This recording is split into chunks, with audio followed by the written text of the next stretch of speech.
Hello friends, स्वागत है आप सभी का आपके अपने YouTube channel your study guide पर। तो फ्रेंड्स, आज के इस वीडियो में हम सभी इंडियन पॉलिटी और कॉन्स्टिट्यूशन के टॉप 25 क्वेश्चन करने जा रहे हैं। दोस्तों, यहाँ पर 50 क्वेश्चन है, लेकिन आज की इस वीडियो में हम 25 ही क्वेश्चन करेंगे।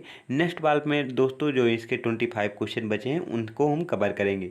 दोस्तों, एक एक क्वेश्चन यहाँ पर मोस्ट इंपॉर्टेंट लिया गया है, तो इसलिए आप सभी के लिए वीडियो काफ़ी इंपॉर्टेंट होने वाला है। चलिए पढ़ना शुरू करते हैं। आज का हमारा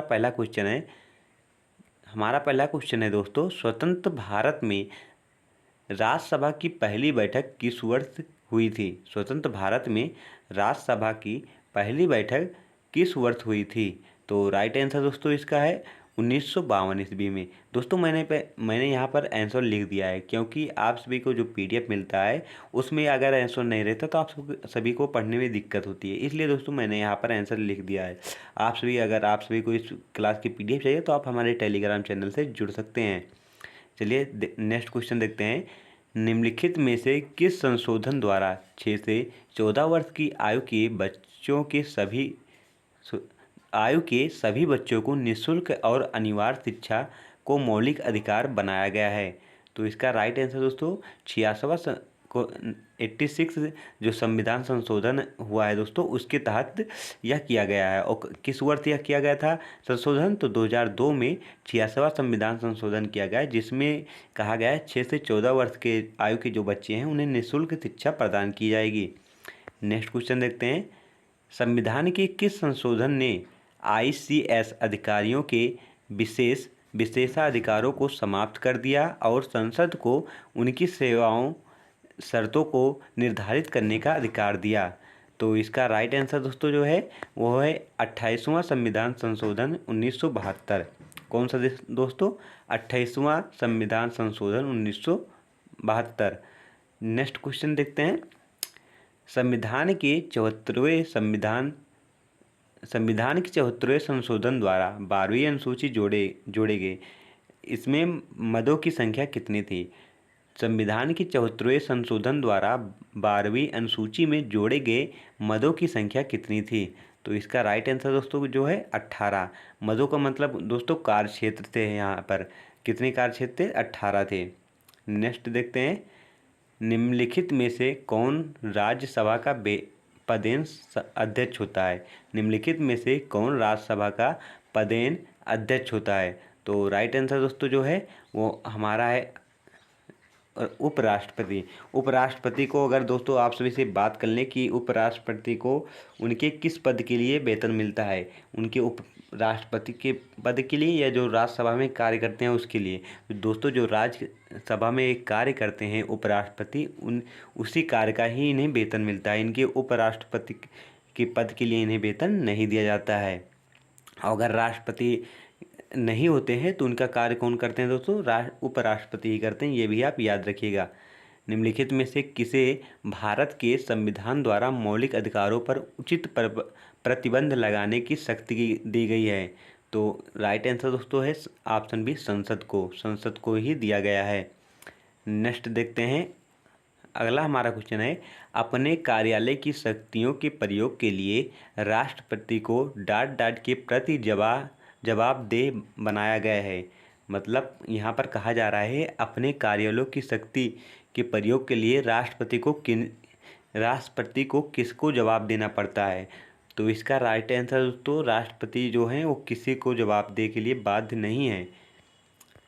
तो राइट आंसर क्या है? उपयुक्त में से कोई नहीं। मतलब राष्ट्रपति किसी को जवाब देने के लिए बाध्य नहीं है। भारत का सर्वोच्च पद ही दोस्तों किसका है? राष्ट्रपति का है। भारत के प्रथम नागरिक अगर पूछा जाए कौन है तो हमारे राष्ट्रपति ही हैं। नेक्स्ट क्वेश्चन देखते हैं।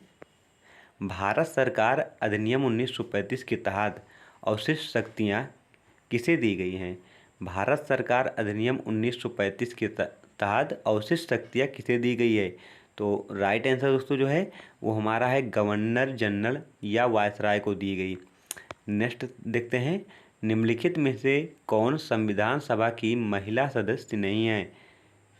निम्नलिखित में से कौन संविधान सभा की महिला सदस्य नहीं थी?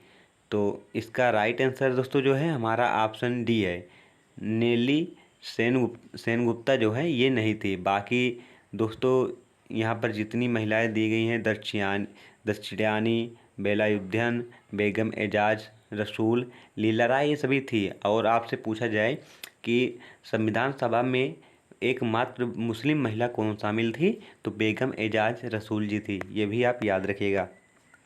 नेक्स्ट देखते हैं, किस मामले में सर्वोच्च न्यायालय ने कहा कि प्रस्तावना में संशोधन किया जा सकता है? किस मामले में, इम्पॉर्टेंट क्वेश्चन है दोस्तों, ये कई बार पूछा भी जा चुका है। किस मामले में सर्वोच्च न्यायालय ने कहा कि प्रस्तावना में संशोधन किया जा सकता है? तो राइट आंसर दोस्तों ऑप्शन हमारा सी है, केशवानंद भारती केस में कहा कि जो है प्रस्तावना में संशोधन किया जा सकता है।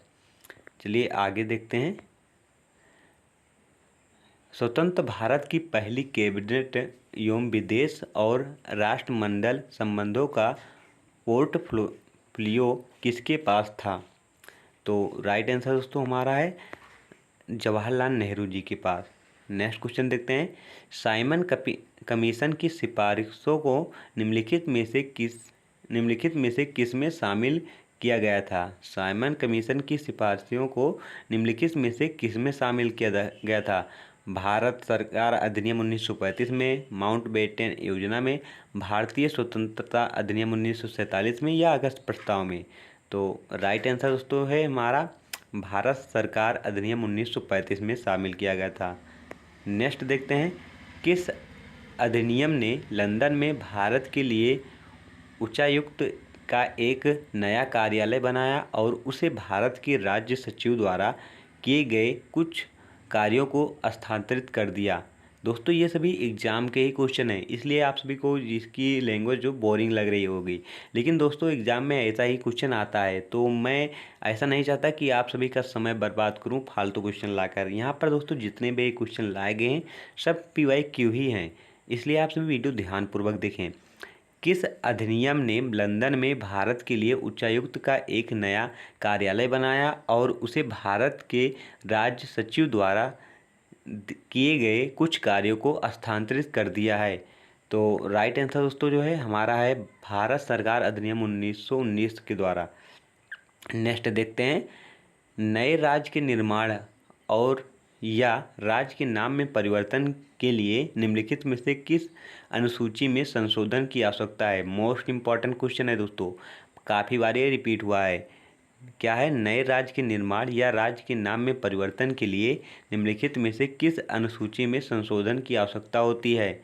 तो यहाँ पर आप ऑप्शन देखते हैं, पहले अनुसूची में, दूसरे अनुसूची में, तीसरे अनुसूची में, या चौथी अनुसूची में? तो राइट आंसर दोस्तों जो है वो हमारा है पहले अनुसूची में। पहले में क्या कहा गया है, भारत राज्यों का संघ है, तो अगर किसी भी राज्य के नाम में या राज्य में कुछ परिवर्तन करना हो तो किस अनुसूची में परिवर्तन करना पड़ता है? तो पहले अनुसूची में करना पड़ता है।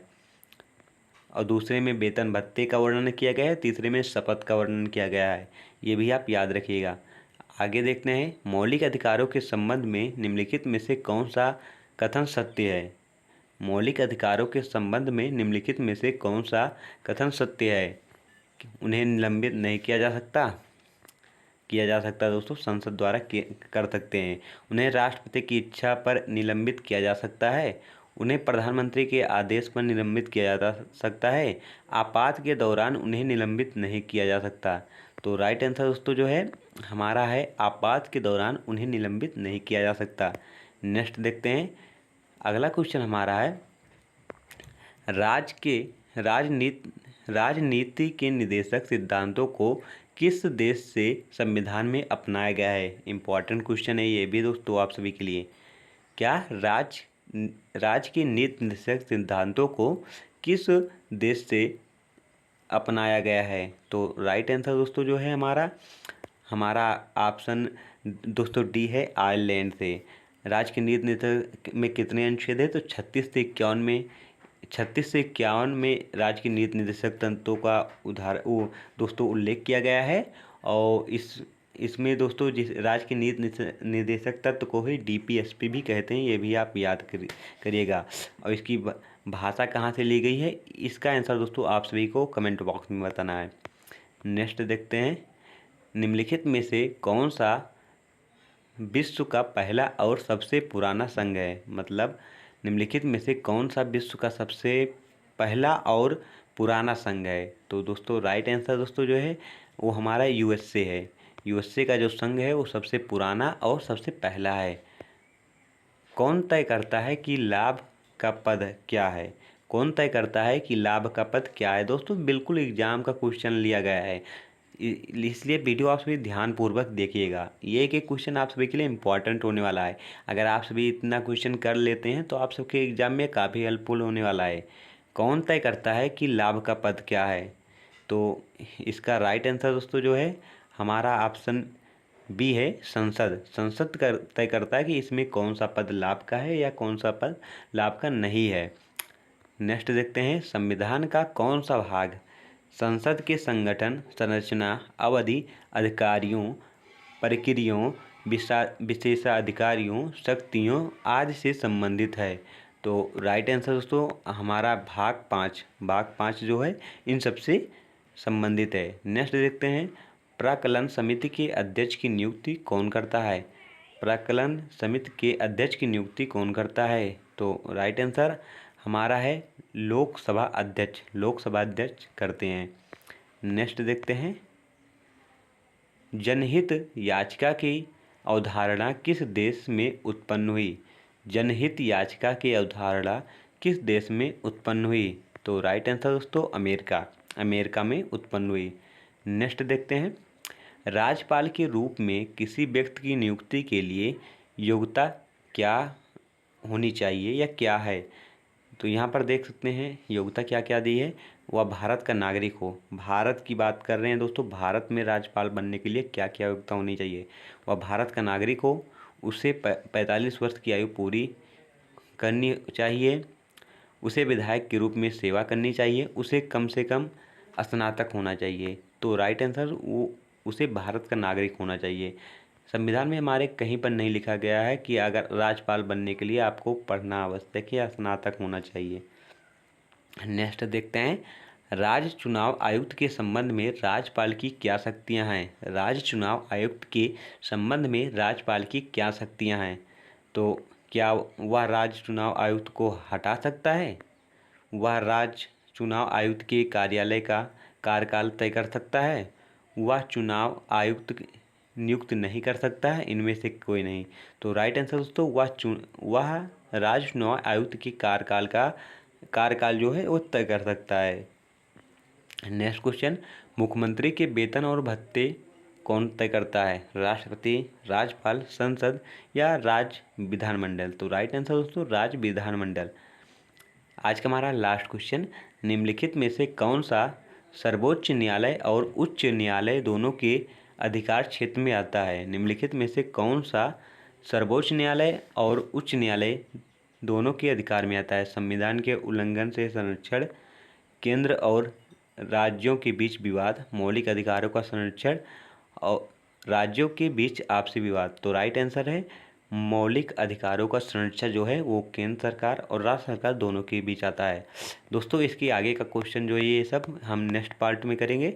आज के लिए इतना ही रखते हैं। अगर दोस्तों आप सभी को वीडियो पसंद आया हो तो प्लीज़ चैनल को सब्सक्राइब जरूर करिएगा और वीडियो को अपने दोस्तों के पास शेयर करें ताकि आपका अपना यह चैनल और आगे ग्रो कर सके।